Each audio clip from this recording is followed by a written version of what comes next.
السلام علیکم گائز، ہمارا تعلق دین اسلام سے، ہر قدم ہمارا دین اسلام کے تابع۔ ہم ہر کام کرنے سے پہلے سوچتے ہیں کہ ایسا روزگار ہو جس کے اندر حرام شامل نہ ہو، کیونکہ یہ ہمارے فرد واحد کا مسئلہ نہیں ہے، ہماری نسلوں کی بقا اس کے اوپر منحصر ہے۔ اگر ہم لقمہ حرام کھائیں گے، اپنے بچوں کو کھلائیں گے، لامحالہ اس کے اثرات ہمارے آنے والی نسلوں کے اوپر ہو گئے۔ میں نے ایک ویڈیو لگائی، اس کے اوپر بہت سارے لوگوں کے کمنٹ آئے کہ سود ہے، حرام ہے، حرام ہے۔ ہر ایک بندے کی رائے ہے، رائے کے اندر اختلاف ہو سکتا ہے، اس میں دو رائے نہیں ہے۔ میں نے سوچا اس کے اوپر ایک ڈیٹیل ویڈیو ہونی چاہیے کہ ہر چیز اس کے اندر کلیئر ہو جائے، پھر فیصلہ آپ کا۔ ابھی میں یہ بات کہہ رہا ہوں کہ فیصلہ آپ کا، کیونکہ آپ نے اپنا حساب دینا جا کے۔ ڈیٹیل ویڈیو انشاءاللہ بہت جلد میرے یوٹیوب چینل پہ اپلوڈ ہو جائے گی، وہاں سے جا کے آپ تفصیلاً ویڈیو کو دیکھ سکتے ہیں، اس کے اوپر اپنی رائے کا اظہار کر سکتے ہیں۔ اب چلتے ہیں کمپیوٹر کی اسکرین پہ۔ اچھا جی، سب سے پہلے میں اس دستاویز کا تعارف کروا دوں کہ یہ جاری کہاں سے ہوا ہے۔ جامعہ علوم اسلامیہ، علامہ بنوری ٹاؤن، کراچی۔ اچھا جی، اس کا میں کچھ خلاصہ بیان کر دوں کہ ایک بندے نے خط لکھا جامعہ علوم اسلامیہ کو۔ لکھتا ہے کہ میرا نام ذیشان اللہ ہے اور میں ایک مقامی دوا ساز کمپنی میں ملازمت کرتا ہوں۔ میری بہت معقول تنخواہ ہے اور اس میں سے ہر سال کمپنی کی طرف سے اضافہ بھی ہوتا ہے۔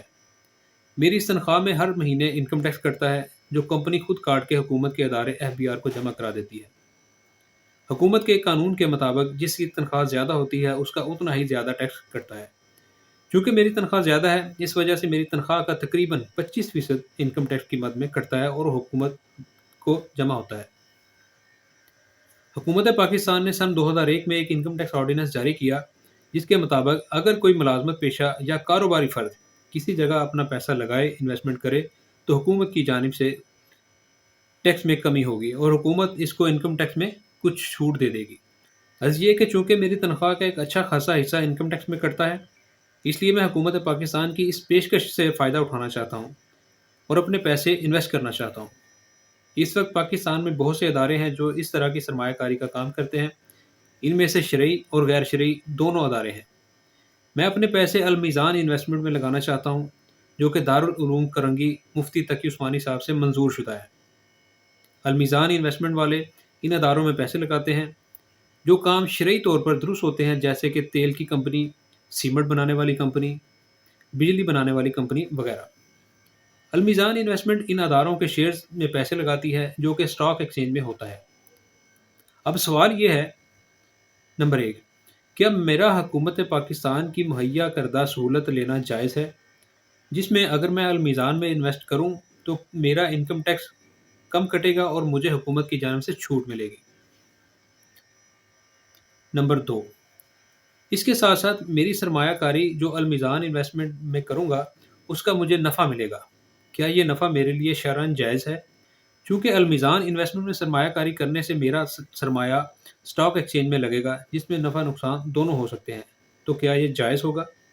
اگر اس انویسٹمنٹ کا نفع میرے لیے شرعاً جائز نہیں، تو کیا حکومت کی صرف سہولت جو کہ انکم ٹیکس کم ہونے کی صورت میں حاصل کرنے کے لیے یہ انویسٹمنٹ کر سکتا ہوں، اور جو نفع اس انویسٹمنٹ سے آئے گا اس کو میں نہ لوں یا پھر لے کے اپنے استعمال میں نہ لاؤں اور کسی ضرورت مند کو دے دوں، تو کیا یہ جائز ہوگا؟ یا پھر یہ کام میں انکم ٹیکس کی سہولت کے لیے بھی نہیں کر سکتا؟ برائے مہربانی اس مسئلے میں میری رہنمائی فرمائیں، شکریہ۔ ذیشان اللہ، فیڈرل بی ایریا، کراچی۔ اچھا جی، یہ آپ نے اس کا بھائی کا خط دیکھ لیا، تو اب ڈسکس کرتے ہیں کہ جامعۃ العلوم اسلامیہ اس کا جواب کیا دیا۔ واضح رہے کہ مروجہ اسلامی میوچل فنڈز کے طریقہ کار کا خلاصہ یہ ہے کہ انویسٹر بطور موکل کے اپنی رقم فنڈز والوں کو پیش کرتا ہے۔ فنڈز والے انویسٹر کی رقم اور اس کی ضروریات کے مطابق مختلف شعبوں میں سے کسی ایک شعبہ کی طرف رہنمائی کرتے ہیں۔ فنڈز والے اس کی رقم کو بطور وکیل کے کل 5 مدات میں لگاتے ہیں۔ Number 1، stock exchange. Number 2، Islamic بینکوں کے منافع بخش اکاؤنٹس۔ نمبر 2، گورنمنٹ کے سکوک۔ نمبر 4، پرائیویٹ کمپنیوں کے سکوک۔ نمبر 5، سونا اور چاندی کی مارکیٹ۔ اس خدمت کے عوض یہ ادارے فیس وصول کرتے ہیں۔ یہ جواب کا حصہ ہے۔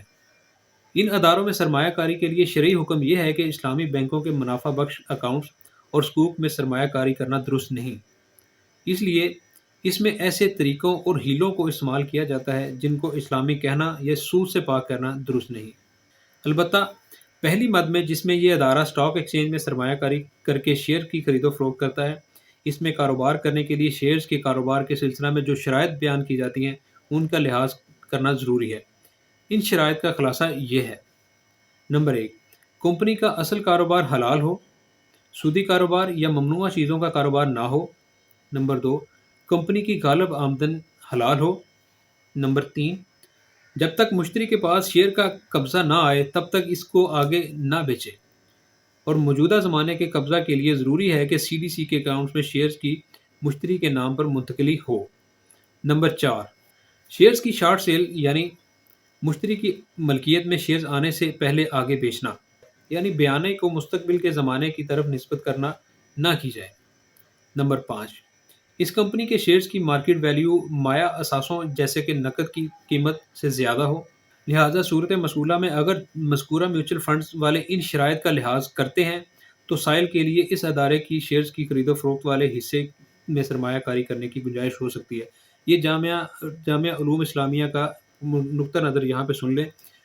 کہتے ہیں، دوبارہ میں ریپیٹ کر رہا ہوں، لہٰذا صورت مسئولہ میں اگر میوچل فنڈز والے ان تمام شرائط کا لحاظ کرتے ہیں تو سائل کے لیے اس ادارے کے شیئرز کی خرید و فروخت والے حصے میں سرمایہ کاری کرنے کی گنجائش ہو سکتی ہے، مگر فی زمانہ آگے اس کا جواب چل رہا ہے، مگر فی زمانہ اسٹاک مارکیٹ میں شیئرز کے کاروبار کے بیان کردہ شرائط کا لحاظ نہیں رکھا جاتا۔